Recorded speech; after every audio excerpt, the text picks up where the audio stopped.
Martha trusted her son Gary until an eviction notice shattered everything. He had stolen her home, convinced his scheme was foolproof.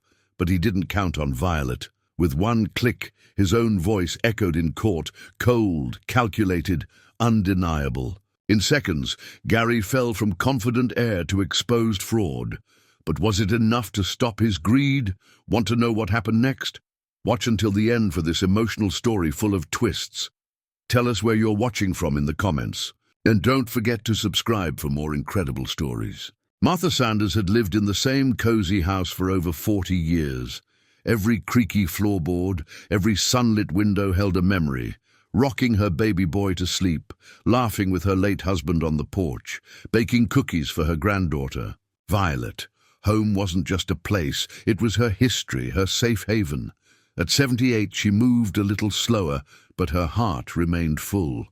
She still tended to the roses in her backyard, humming the same lullabies she had once sung to Gary. She had raised him alone after her husband passed away, sacrificing everything to give him a good life.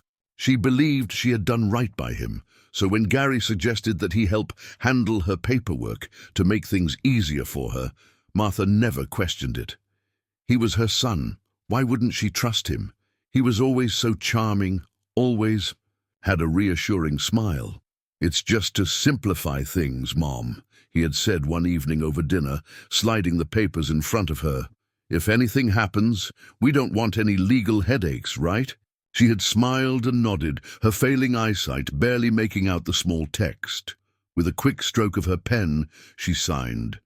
Gary kissed her forehead and told her she had nothing to worry about. But she did. One morning, a sharp knock at the door shattered the peaceful silence. A man in a suit stood on her porch, holding a thick envelope. "Mrs. Sanders," he said, his voice professional, distant, "this is an official notice. You need to vacate the property within 30 days. Martha's breath caught in her throat. "There. Must be a mistake," she said, clutching the doorframe for support. "This is my home." The man simply handed her the papers. "The house is legally owned by Mr. Gary Sanders now. He's decided to sell." Martha's knees nearly gave out. The world spun around her. How could this be happening? She fumbled for the phone, dialing Gary's number with trembling fingers. "Sweetheart," she whispered when he answered. "There's a man here saying I have to leave the house. I don't understand," but Gary cut her off. His voice, once warm and patient, was now cold. "Mom, it's done. I need the money. You'll figure something out." The line went dead. Martha stood in the empty house, her hands shaking, her heart breaking. She had lost her home, and worse, she had lost her son. Martha sat frozen in her kitchen chair long after the call ended. The notice trembled in her hands. Her own son, her Gary, had done this. He hadn't made a mistake. He hadn't been tricked. He had planned it. A knock at the door made her flinch. It was him. Gary stood there, not the boy she had raised, not the son who had once held her hand crossing the street. This man was different, impatient, indifferent. He sighed when he saw her tear-streaked face. "Mom, don't make this harder." "Then it needs to be," he said, stepping inside as if he still belonged there. Martha clutched the edge of the table, her voice barely a whisper. "Why, Gary?" He didn't meet her eyes. Instead, he adjusted the cuffs of his expensive shirt. "Look, the house is too much for you anyway. I found a nice assisted living place. You'll be better off there." Martha's breath hitched. "You want me in a nursing home?" "It's not like that, Mom," Gary said quickly. "It's comfortable. They take care of everything. And let's be real, you can't keep up with this house anymore. This is for the best, the best." The words felt like knives, but what choice did she have? She had no money to fight him, no place else to go, and Gary knew that. The moving process was quick, too quick. Within days, Martha found herself standing in the lobby of Pinewood Assisted Living, clutching a small suitcase, her world reduced to a single room. The air smelled of disinfectant and wilted flowers. The halls were silent, except for the occasional murmur of a television. A nurse greeted her with a practiced smile. "Welcome, Mrs. Sanders. Let's get you settled." Martha swallowed the lump in her throat. This wasn't home. Home was gone. She spent her days staring out of the window, watching the seasons change without her. She missed the sound of birds in her backyard, the smell of her own coffee brewing, the simple pleasure of choosing what to do with her day. The loneliness pressed against her chest like a weight. But she wasn't the only one who noticed. One afternoon, a familiar voice broke through the dullness of the facility. "Grandma?" Martha turned. There, standing in the doorway, was Violet. Her granddaughter's sharp, intelligent eyes scanned the small room, her expression unreadable. Then her hands clenched into fists. "What did Dad do to you?" Violet had always loved visiting her grandmother's house. It had been her second home, warm, full of laughter, smelling of cinnamon and fresh flowers. She could still hear the creak of the old wooden floors and picture the sun streaming through the lace curtains. But now, her grandmother was here, in this sterile, lifeless place. And something about it didn't sit right. Martha forced a weak smile as Violet sat beside her. "Oh, sweetheart, it's good to see you." Violet studied her closely. Her grandmother's usual spark was gone. She looked smaller somehow, her hands fidgeting in her lap. This wasn't the proud, independent woman who used to dance barefoot in the kitchen while cooking dinner. Violet's stomach twisted.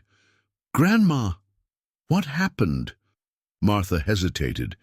She didn't want to burden Violet with the truth. "It was just time for a change," she said softly. "Your father thought this would be best," but Violet wasn't a child. She had seen the way her father talked about money, the way he always looked at things like they had price tags instead of memories. She leaned forward. "Did you want to leave your house?" Martha's eyes glistened with unshed tears. She opened her mouth, then closed it again. That was enough. Violet's jaw tightened. "Dad forced you, didn't he?" Martha looked away. She wouldn't say it, but she didn't have to. Violet exhaled sharply. "He sold your house, didn't he?" Martha only nodded. Something cold and sharp settled in Violet's chest. She loved her father, but she wasn't blind to his flaws. She had grown up watching him charm his way out of trouble, twist words to his advantage. But this was different. She reached for her grandmother's hand, her voice steady but firm. "Grandma, I need to see those papers." Martha hesitated. "But it's done, sweetheart. There's nothing we can do." Violet met her gaze. "Let me be the judge of that." Determination burned in her eyes. She wasn't just going to sit back and let this happen. Whatever her father had done, however he had tricked Martha, Violet was going to find out, and she wasn't going to let him get away with it. Violet left the assisted living facility with a storm brewing in her chest. The more she thought about it, the clearer it became. Her father had manipulated her grandmother, but she needed proof. The first place she went was Martha's old house, or at least what was left of it. The front yard, once full of Martha's. Blooming roses now looked neglected. Through the window, Violet could see that most of the furniture was gone. Boxes were stacked in the corners. It was clear Gary wasn't just selling the house. He was in a hurry to get rid of it. She pulled out her phone and called him. He picked up on the second ring. "Violet?" Gary's voice was smooth, casual. "Did Grandma tell you about her new place? She's much better off now, trust me." Violet gritted her teeth. "Cut the act, Dad. I know what you did." A pause, then a small chuckle. "What exactly do you think I did?" "You forced Grandma to sign over the house. She didn't even know what she was signing, did she?" Gary sighed dramatically. "Violet, you're young. You don't understand how the world works. Grandma's old. She can't take care of a house like that. I did what was necessary." "Necessary for who?" Violet snapped. "You're selling her house for money. Where is she supposed to go when that place gets too expensive?" Silence. Then, in a lower, colder tone, Gary said, "This isn't your concern, Violet. Stay out of it." But that only made her more determined. Violet ended the call and took a deep breath. If her father wouldn't tell her the truth, she'd find it herself. She remembered how careless Gary could be with his phone. When she was younger, he often left it lying around. If he had been sloppy, enough to leave behind a paper trail, she was going to find it. That night, she showed up at his house. The place was dark, but she knew where he kept the spare key. The moment she stepped inside, her stomach twisted. Expensive new furniture, designer clothes draped over the couch. He had already started spending the money. Moving quickly, she searched his office. Papers, bank statements, legal documents. Then she saw it. An email, left open on his computer. The subject line made her heart race. Finalizing the sale. Urgent. She scanned the email.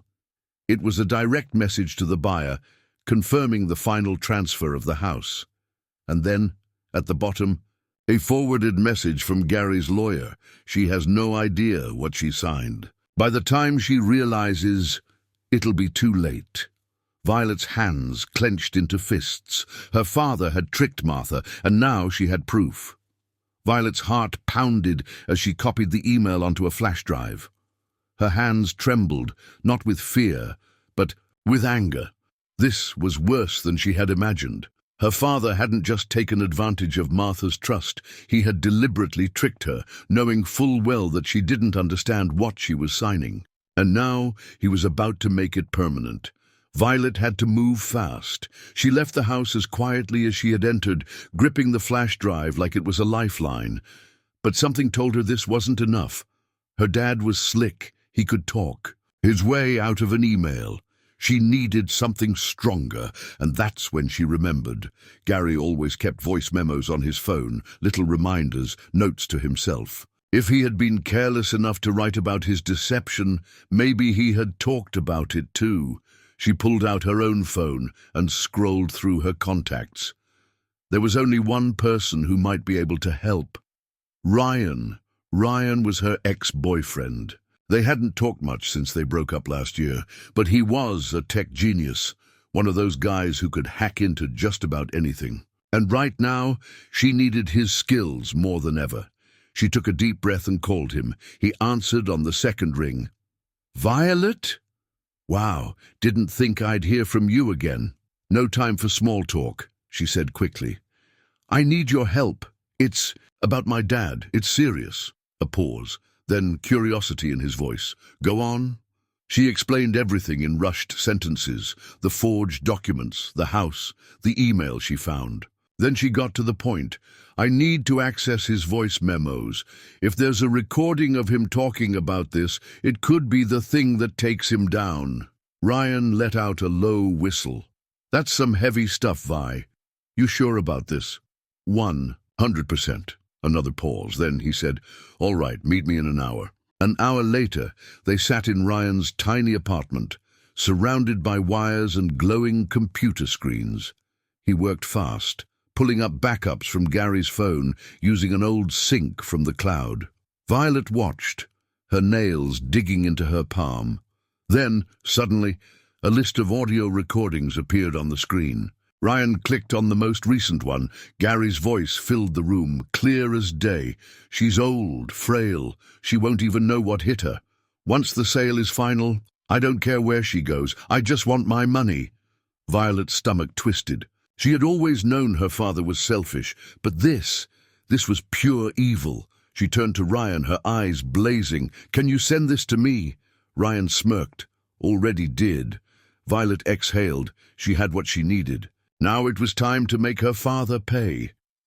Violet gripped her phone so tightly, her knuckles turned white. The audio file was burning a hole in her pocket. It was undeniable proof. Her father had deceived Martha with full intent, but knowing the truth and delivering it were two different things. She wasn't naive. She had seen how her father talked his way out of bad situations before. He was charming, manipulative. He knew how to make people doubt themselves, but this time, she had the upper hand. Taking a deep breath, Violet marched up to her father's house and knocked hard on the door. A few seconds later, Gary opened it, his expression shifting from mild annoyance to fake warmth. Violet! What a surprise! She didn't bother with pleasantries. We need to talk now. His smile flickered. You sound serious. Everything okay? Violet shoved past him, stepping inside. Oh, I don't know, Dad. Maybe we should ask Grandma if she's okay. Oh, wait. We can't, because you stuck her in a place she hates after stealing her home. Gary sighed dramatically, rubbing his temples. Violet, I already explained this. Your grandmother needed to move. That house was too much for her. Cut the crap, she snapped, pulling out her phone. I know everything. I saw the emails. And more importantly... She hit play. Gary's own voice filled the air. She's old, frail. She won't even know what. Hit her. Once the sale is final, I don't care where she goes. I just want my money. The blood drained from his face. Violet folded her arms.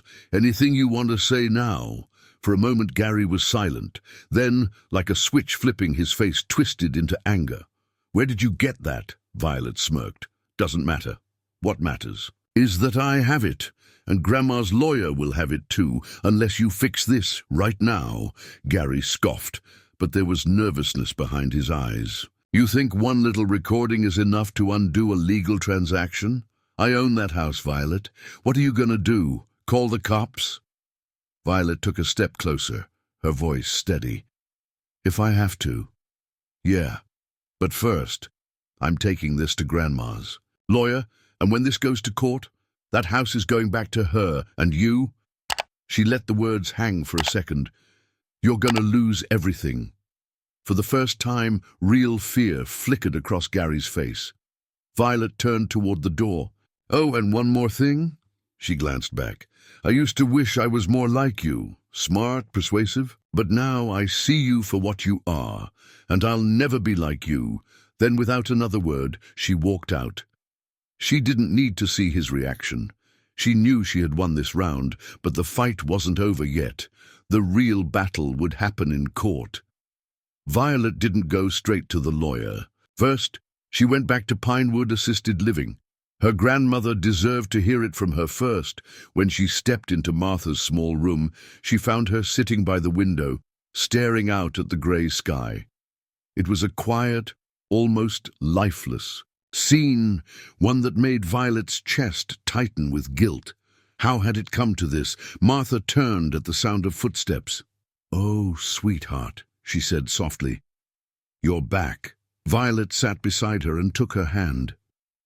Grandma, I have something to tell you. Martha studied her face, eyes filled with quiet sadness. I can see it in your face. You found something, didn't you? Violet nodded. I did. I have proof that Dad tricked you, that he planned all of this. She took a deep breath. And I also have a lawyer who's ready to fight for you. If you want to fight, Martha didn't say anything at first. She just stared at their intertwined hands. When she finally spoke, her voice was steady but fragile. Sweetheart, I don't know if I have the strength for a fight like that. Violet's heart ached. You won't be fighting alone. A long silence passed between them. Then Martha inhaled deeply, straightened her shoulders, and gave Violet a look she hadn't seen in a long time. Determination. All right, she said, let's do this. The next few days were a blur. Martha's lawyer, Mr. Caldwell, was an older man with sharp eyes and a sharper mind. When Violet handed over the recording, he listened with an unreadable expression. When it ended, he set down the phone and exhaled. This, he said, is what we call a smoking gun. Violet leaned forward. So we can win? Caldwell smiled slightly. Oh, we're going to do more than win. We're going to make sure your father regrets ever pulling this stunt. The case moved fast. With the recording as evidence, the judge agreed to an expedited hearing. The fraud was blatant, and the court wasn't going to let it slide. Gary, of course, tried to stall. He hired expensive lawyers. He made phone calls. He even tried to call Martha and convince her to drop it. She didn't answer. By the time the court date arrived, the tension was electric. Violet stood beside her grandmother outside the courthouse, staring at the imposing doors ahead. Are you ready for this? She asked softly. Martha squared her shoulders, her frail hands clutching Violet's for strength. "I raised a son who betrayed me," she said. "I can handle a courtroom." Violet smiled, and together they stepped inside. The courtroom was packed. The air was thick with anticipation as people murmured, exchanging curious glances. Reporters had even shown up, sensing a scandal brewing. Violet sat beside her grandmother, her hands clenched into fists. On the other side of the room, Gary lounged in his chair with the smug confidence of a man who thought he had already won. His expensive lawyer, a sleek man in a tailored suit, whispered something in his ear, and Gary smirked. Violet hated that smirk. The judge, a stern woman with piercing eyes, called the court to order. Martha's lawyer, Mr. Caldwell, was the first to speak. He laid out the case with precision, presenting the evidence clearly. He described how Gary had manipulated his own mother, how he had pressured her into signing away her home without understanding what she was doing. Then he played the recording. Gary's voice echoed through the silent courtroom. "She's old, frail. She won't even know what hit her. Once the sale is final, I don't care where she goes. I just want my money." A sharp gasp rippled through the room. The judge's expression hardened. Even some of the jurors looked visibly disgusted. For the first time, Gary's smirk faltered. Violet allowed herself a small, satisfied breath. This was it. This was the moment he lost. But then Gary's lawyer stood up, his face a mask of practiced concern. "Your Honor, while this audio clip is certainly dramatic, I must remind the court that it does not change the legality of the signed documents. Mrs. Sanders willingly transferred the house to my client. There is no proof of coercion." Violet's stomach twisted. No way. He couldn't actually get away with this. Then Gary spoke. "Look, I know how this sounds," he said, his voice carefully controlled. "But my mother is confused sometimes. She forgets things. She's old. I was just making sure she had a safe place to live." He turned to Martha, softening his tone. "Mom, you know I would never do anything to hurt you." Martha stiffened. Violet felt rage boil in her chest. Then came the final blow. Gary's lawyer cleared his throat. "In fact, we have expert testimony to support this claim. Your Honor, I would like to call Dr. Philip Reynolds to the stand." A man in a white coat stepped forward. A doctor, or at least someone dressed like one. He took the stand, adjusted his glasses, and then turned to the judge with an air of authority. "I have evaluated Mrs. Sanders," he said smoothly, "and in my professional opinion, she exhibits early signs of cognitive decline. It is possible that she does not fully remember the details of the property transfer." Violet's blood ran cold. Gary had bribed a doctor to lie. For a moment, the courtroom seemed to shift in his favor. The judge leaned forward, listening carefully. Some of the jurors exchanged uncertain glances. Gary folded his arms, his smirk returning. Violet's mind raced. She could feel the case slipping through their fingers. The evidence was there, but if the judge believed Martha was too confused to testify properly, the case could fall apart. Then, an idea. Violet shot up from her seat. "Your Honor, I request to question the witness." The judge raised an eyebrow. "You are not a lawyer, Miss Sanders." Caldwell, their lawyer, quickly stood. "Your Honor, if I may, my client's granddaughter has been heavily involved in this case. I believe she has a relevant point to raise." The judge hesitated, then nodded. "Proceed carefully, Miss Sanders." Violet stepped forward, her heart pounding. She turned to the so-called doctor. "Dr. Reynolds, you say you evaluated my grandmother?" "Yes," he replied smoothly. "When exactly?" The doctor hesitated. "Well, recently." "How recently?" Violet pressed. "Because my grandmother has never met you before in her life." A murmur rippled through the room. Gary shifted uncomfortably in his seat. The doctor stammered, I reviewed her medical records." "Oh? And where did you get those?" Violet fired back. Because we never authorized a release of her private medical files. The judge's eyes narrowed. Dr. Reynolds, did you personally evaluate Mrs. Sanders? The doctor's confidence cracked. Well, not personally, but enough, the judge cut him off. She turned to Gary's lawyer with a glare. This witness is not credible. His testimony is stricken from the record. Violet allowed herself a breath. She had won this round. Now it was Mr. Caldwell's turn again. Your Honor, I believe it's clear that my client was deceived. The recording shows intent to defraud, and the plaintiff's desperate attempt to present false testimony only reinforces that. We request an immediate ruling to invalidate the fraudulent sale of Mrs. Sanders' home. The judge was silent for a long moment. Then she turned to Gary. Mr. Sanders, do you have anything to say for yourself? Gary opened his mouth, then closed it. For the first time in his life, he had nothing to say. The judge picked up her gavel. This court finds in favor of Mrs. Martha Sanders. The property transfer is nullified, and the house shall be returned to its rightful owner. Furthermore, given the evidence of intentional fraud, the court will be forwarding this case for criminal investigation. The gavel came down. It was over. Gary turned pale. His lawyer whispered something frantically, but it was no use. He had lost everything, the house, his reputation, and soon he'd likely be facing jail time. Violet let out a shaky breath, turning to her grandmother. Martha squeezed her hand, eyes welling with tears, not of sadness, but relief. You saved me, sweetheart. Violet shook her head, smiling. No, Grandma, you saved yourself. I just made sure the world heard the truth. As they left the courthouse, stepping into the sunlight, Violet felt something shift inside her. She had walked in as Gary's daughter. She walked out as Martha's warrior, and justice had finally been served. Wow, what a journey, right?